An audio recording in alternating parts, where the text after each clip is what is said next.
Hi,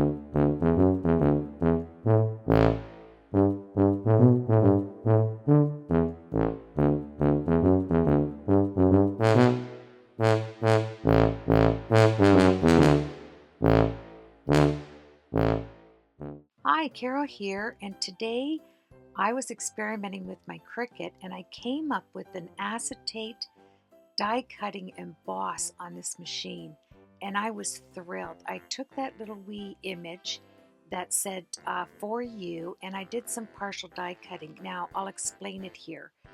I decided I wanted to have acetate. I wanted a die cut that didn't go through my acetate, but yet would have such a mild force on the actual acetate that I would be able to raise it up like an embossed image using my alcohol inks. Now, I know that sounds a bit odd, but if you take a piece of 140-pound heavyweight cardstock and you put your setting on paper, which lifts up the cutting blade, you will get an amazing result on acetate. And that way I use my acetate or my alcohol inks, and what a beautiful, beautiful die cut. Look at this. It says for you. I picked this out of my Cricut craft room, and instead of making a card, I came up with a die and embossed acetate piece. Well, I had the acetate sitting on a piece of white cardstock. I took all different kinds and colors, well, not kinds, but all colors of my alcohol inks to put over top of this. I grabbed my blending solution. I grabbed some spray alcohol. I think it was about 80% alcohol from the drugstore.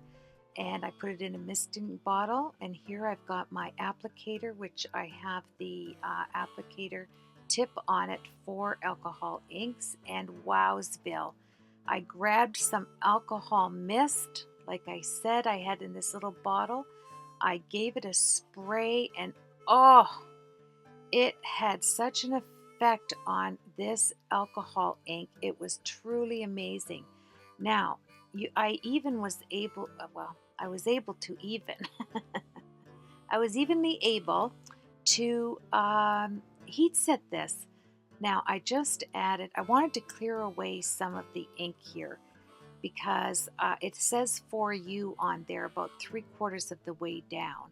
So I'm adding as much color as I can blend in here. And believe it or not, this is raised. That for you, see the O on the bottom right there where the blue went on it? What I wanted to do here is I wanted to get out my jelly plate and do some painting on that to get some different textures from the jelly plate. I didn't have to. I did it right here on the acetate. Worked out beautifully. This was a fun day of creativity. I just let my mind run wild, and I am going to die cut out of here, and there I did it. I'm going to get some floss thread. This is the idea I came up with here. I ran some paint across there where it says for you, and I drag it with my flossing thread like this. Oh, and then I turn it over on a piece of 140-pound cardstock. Va-boom! Oh yeah, wait till you see this. It is amazing. I know I'm a little bit excited, but look at, I put alcohol inks on top of the paint, the purple paint, and it was texture plus. I turned it over on my 140-pound cardstock, pressed it, and look at the image that came up from the alcohol inks and the paint. Wait till you see it later. It's beautiful. So now what you want to do is rub some of the paint off and put more of your alcohol inks over top of the acetate so it brings out the beautiful, beautiful textures from your Cricut machine, cutting mildly into the acetate. Now, here comes the tar gel from Golden again. I love that tar gel. And you're going to put it right over top of this acetate piece with all the alcohol inks. Grab another sheet of paper and smooth it off nicely so you get this film. Then you're going to set whatever embossing folder you want over top, and you're going to use a medium gel. This is a wonderful texture paste that you're going to do. As soon as you put it on, take it off again. And look at that. I was having way too much fun here today, I'm telling you. And look at, all I was going for was a lot of textures to make these two card projects.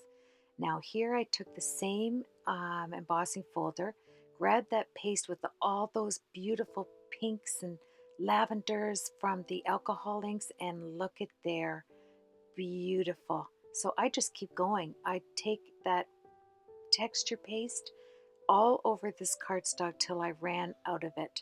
I just kept embossing it and having some fun with that.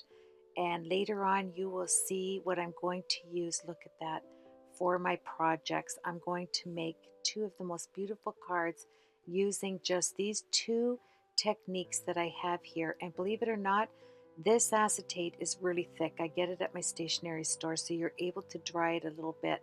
I grabbed another piece of acetate, smoothed it on top while the heat was on it.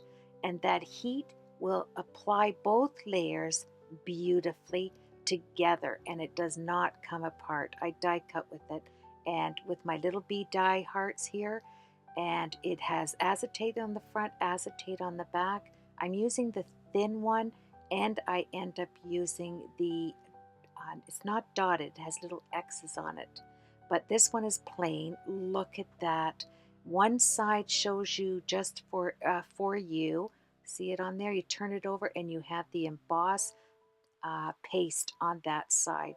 I cannot wait to show you the projects I did with this. All of this started with the fact that I wanted to use my beautiful new Cricut machine, and I wanted to see if my Cricut could do a raised emboss on acetate. That was my whole venture today, to get a raised technique on acetate, and it worked.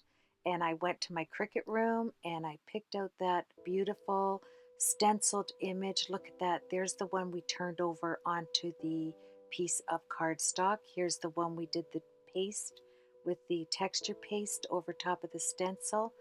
And here I took out another heart and cut this out. It is amazing. I had so much fun.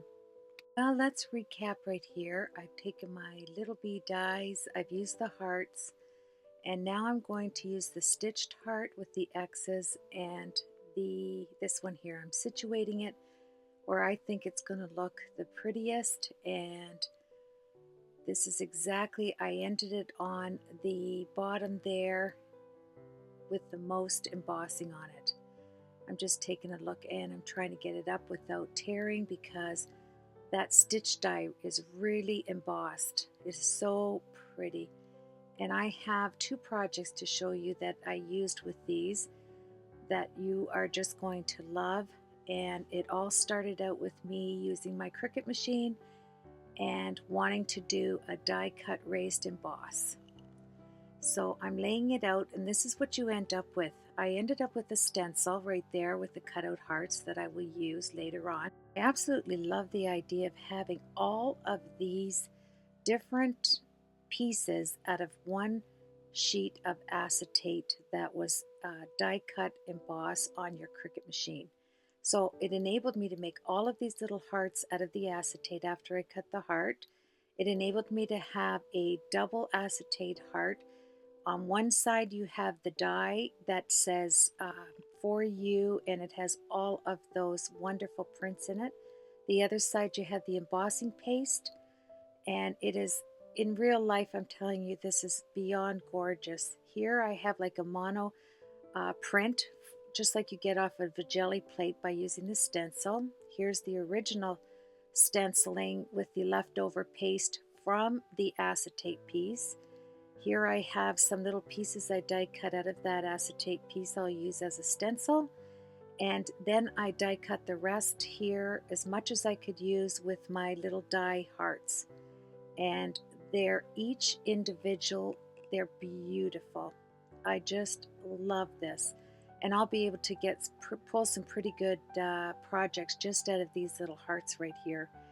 And I will show you right after this video, I'll go into another video to show you what I created with the Cricut Machine Acetate Die Cut Emboss. Say that 10 times. I'm just without words here. I was so excited. It's so beautiful. To think you can take 2 pieces of acetate and pull all of this out of that one technique is truly amazing. I mean, look at, you're getting this jelly plate. It's almost a print of its own. Then you have that beautiful, look at this. I tried to get it close up. It's absolutely stunning. I'm telling you, stunning. And I end up using it on a project where I get use out of the front and the back. Take care, everybody. Have yourself a blessed week. I'm going to use this Avery set. We'll talk to you on the next video.